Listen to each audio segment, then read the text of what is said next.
This is how to get your first 100,000 TikTok followers fast. Now, I do have to say that doing this is easier said than done because growing organically is a lot of hard work, and anyone who tells you otherwise has something to sell. But that being said, there are still a lot of creators out there who are working really, really hard every single day to try to grow, and it's not happening for them. So I'm going to tell you what matters. I'm also going to tell you what doesn't, and I'm going to do it all in order so that you can get the maximum number of followers in your space in the shortest period of time. My name is Christopher Claflin. I've grown my account to over 500,000 followers part-time. I've helped creators like Reed Moon get to 1.8 million followers organically. Just like Alaska Elevated more than double their account in just a couple of weeks. And this is the common thread between all of those creators' accounts, including mine. To start, if you want to grow quickly, you need to know what you're going to be creating every day.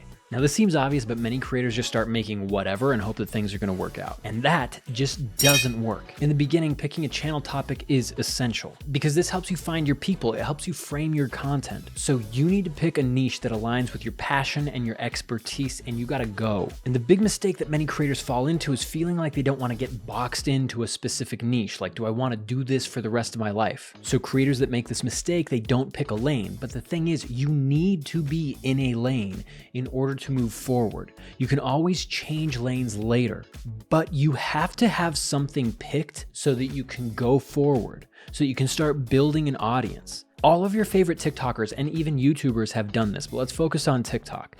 Dylan Page covers the news. King Asante covers all things pop culture. Wes Warhammer just talks about Warhammer 40K, and the thing is, all of these creators have well over 1 million followers. And you need to follow their lead if you want to grow quickly. Now, part of why choosing a lane works, regardless of what that lane is it eliminates a barrier to entry for you to create good media. When you know what you're supposed to be creating media around, it's less likely that you're going to get writer's block. It's less likely you're going to have analysis by paralysis on what's going to work. Should I make a video about the Hubble telescope today? Or maybe about the birthplace of Sir Isaac Newton? These are problems you will not have if you pick a lane and you stick to it. And like I said, you can always change lanes later. But at the beginning, you've got to pick one and go. Now, we can take this concept of picking a lane and take it a step further, where we start to talk about personal branding. You as a person, as a creator, need to develop a brand around yourself. And you can think about this as the vehicle that you're driving down the lane that you've chosen. You can shift lanes later, and if you have a strong personal brand, a percentage of your audience is going to follow you wherever you go. And this is a really important concept for individual creators to understand, and this is a big mistake that big corporations and conglomerates make when they decide they want to take advantage of the millions and billions of people who are on these social platforms every day. They don't have a person behind the account because people fall in love with and build loyalty around other people. And the things about you that make you quirky are the reasons that people are going to show up. And one of the things that a lot of creators miss is whatever it is you're most self-conscious about is probably your superpower. There's a creator that I'm working with who hasn't posted anything yet, and I'm worried that he probably won't. And it's really because he has a lot of insecurities about this lisp that he has. He feels that his lisp is going to interfere with his ability to explain to people how exciting he thinks technology is. Now, unfortunately for this creator, I think that his lisp is getting in the way of his ability to see how powerful of a personal brand and personal presence he can have on social media, covering tech in a way that nobody else really can because they don't have the lisp. And if they did, it would have to be a bit that they would have to carry with them outside of the content that they create. For this guy, it's natural, it's innate, it's part of him, and it fits his passion so well. It breaks my heart a little bit because I don't think this guy is going to move forward with going for it as a content creator, even though he really wants to. His lisp is something that has been made fun of for him his entire life. He's super insecure about it. But what he doesn't realize is this helps build and solidify his personal brand in a way that would just be iconic. And his path from 0 to 100,000 followers with that lisp is probably a matter of weeks. And if not weeks, just a couple of months. And from there, you're just a stone's throw away from 500,000 followers and then 1 million. So whatever you're doing, whatever lane you've chosen, you need to think about your personal brand. What quirks, what interesting things about your personality do people like? Why do people gravitate around you, or why don't they? Maybe you're super monotone and very boring, but if you can work some sense of humor into that, depending on the space that you're in, that can really work for you. Now, there are some exceptions to this, accounts that have grown to massive sizes without an actual person being behind the camera. But at the end of the day, there aren't very many exceptions to this rule. And the more you can be yourself in a way that's iconic within your space, the more likely it is you're going to hit 100,000 followers much sooner than you think. Because whatever lane you've chosen, it's a lane that anybody can choose, but only you can do it the way that you can do it. And that's what sets creators apart from the masses. And this is something that you should always have in mind when you're creating your media. So once you've defined your space or picked your lane and developed your personal brand that's going to drive you down this highway of content creation, with this weird analogy that we've gotten into by accident, the next question becomes, what kind of media should you be making every day and how should you approach it? Now, there are 3 primary areas to focus on here if you want to grow really quickly to 100,000 followers from absolutely zero. First area to focus on is just being consistent. Not just consistent with your posting schedule, but consistent with your content creation process. You need to have the same times of day every day of the week that are set aside for scripting, conceptualizing your content, producing your content, where you're sitting down filming your media, which I'm doing right now to create this video that you're watching. You need to have a time of day where you're going to sit down and edit that content or get it over to your editors. You have to have deadlines and you have to have a process so that you can project into the future how many pieces of media you can create with the amount of time that you have available to you. Because creating content is a little bit like hitting the gym, and at the very beginning it's really hard, and the only way for it to get easier is if you hit the gym consistently. And when it comes to social media, TikTok in particular, the more consistency you have in your creation process, the more consistently you will be able to produce videos that organically reach hundreds of thousands and even millions of people, which is what it takes to hit 100,000 followers organically on the platform. The second thing to pay close attention to is authenticity. Now, we hear this a lot, and many creators mistake this for thinking that they have to overshare everything about them and who they are, and that's just not the case.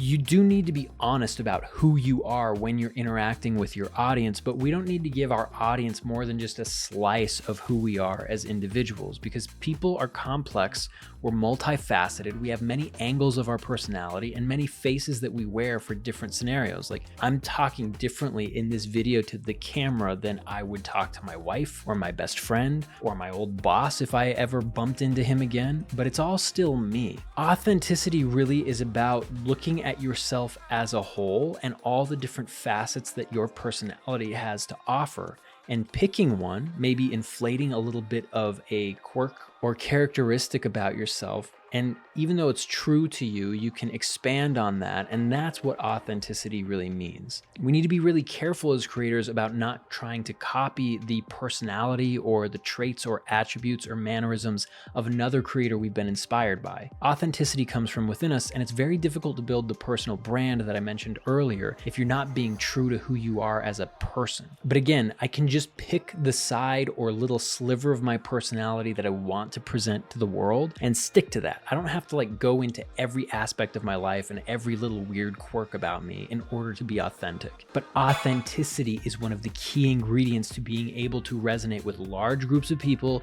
very quickly, which is what you need to get 100,000 followers quickly on TikTok. Which brings me to the next thing that you need to be focusing on as a creator to reach 100,000 fast. And that is creating value-driven content. Now, this is another term and phrase that's thrown around way too much, and people think they're creating value when they're not. We've heard it a million times. You got to educate, you got to entertain, you've got to inspire. But here's something that you might not have heard about value-driven content. You will grow your account faster, and your business, or whatever reason you're trying to create content in the first place, that will grow much faster if you give zero thought to what you want your audience to see and focus all of your attention on figuring out what they actually want to engage with. Brands and businesses are especially bad at this. They create content that's designed to trick people into purchasing their product, that's designed to wrestle their viewers out of their money.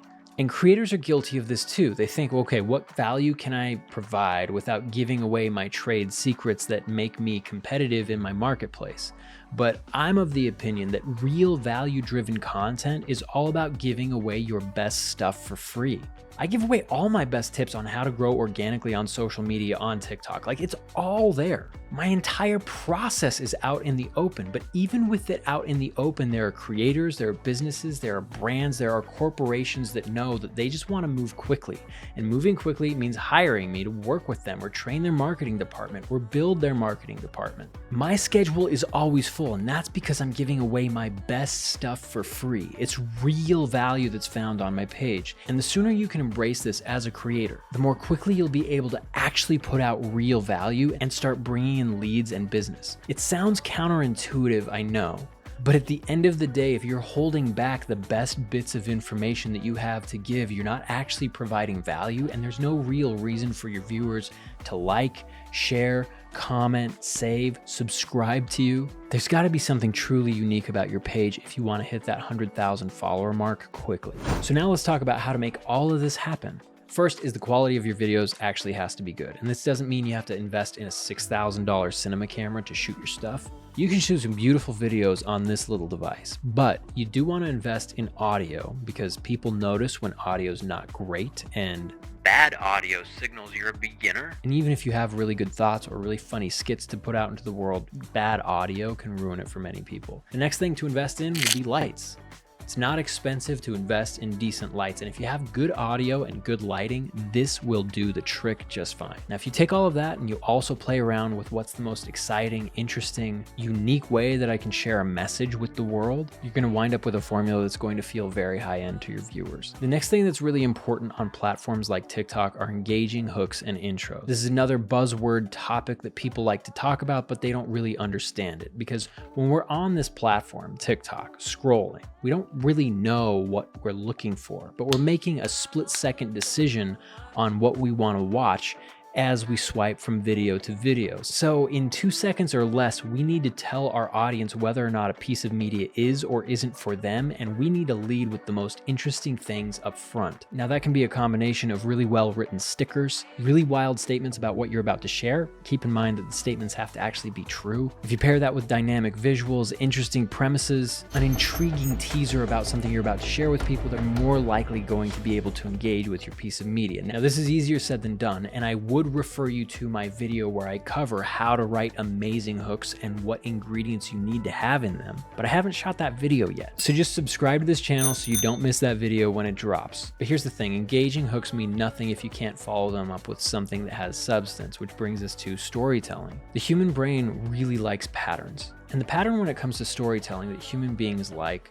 basically boils down to a compelling premise, a build, and a climax or payout. Every great story has this. We all know that one about the magic ring and some halflings. They blow up a mountain, save the world, and sail off into the sunset. Even if you're just talking about something basic, why this phone is better than another phone, basic storytelling techniques can help you take something that's mundane and make it more relatable, more engaging, and more interesting to your viewers. Again, storytelling needs its own video, but being able to tell good stories is essential if you always want to be showing up in people's For You pages, if you want to be going viral, because we show up in the For You pages of strangers, not the people that we follow on TikTok as a platform as a whole. So what you create in terms of the media that you're sharing, when it comes to your hook and it comes to the storytelling body of your content, it needs to be interesting and entertaining to total strangers who have no idea who you are, what you're all about, or what this video is going to explain to them. And you have to explain it and provide value in a way that's both entertaining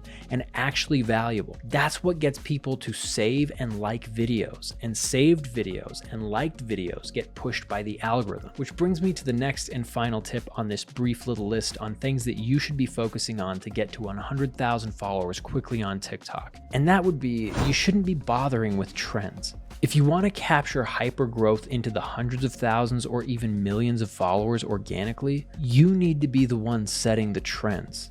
You shouldn't be following them. And these are the things that people get hung up on that actually matter almost not at all for your account. Trending sounds, hashtags, length of your video description, time of day that you posted, and the length of your video, with the exception of the 60-second mark, because TikTok is starting to push content towards longer form media. And I think they're doing this to prep for a rollout of a new advertising type strategy that they have, where ads are going to be placed within longer form videos rather than stuffed in between short form videos. But all of this stuff, the technical things that people love to split hairs over, don't actually matter. What matters is whether or not it was clear what the video is about within the first second, whether or not your presence on camera as a personality is iconic and recognizable. Your ability to grow quickly depends on whether or not you chose a lane and stuck to it so that all of your content feels cohesive within the account. You cannot succeed by just throwing stuff against the wall and praying that something is going to stick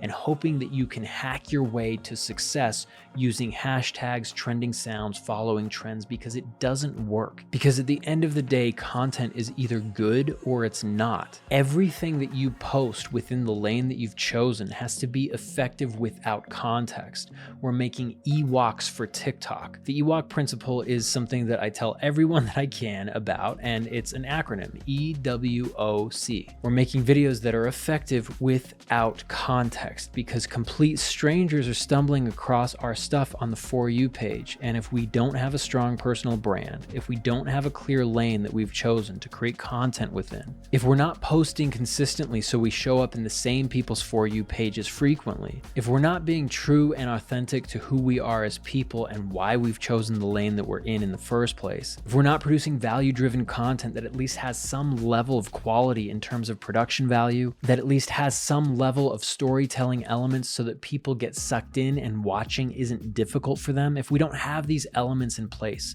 we're not going to grow. So when you're thinking about working all of these elements into a piece of media, before you even pick up your camera and produce something that you've conceptualized, you need to make sure that it passes these final 3 questions if you want to be creating content that's going to be worthy to drive you through the algorithm onto the For You page of enough people that you get 100,000 followers within a few weeks or months. The important questions to ask yourself is this piece of media shareable? Is this piece of media savable? And if it is, when people swipe right, the account as a whole, is it bingeable? Because accounts that have those 3 things get followers.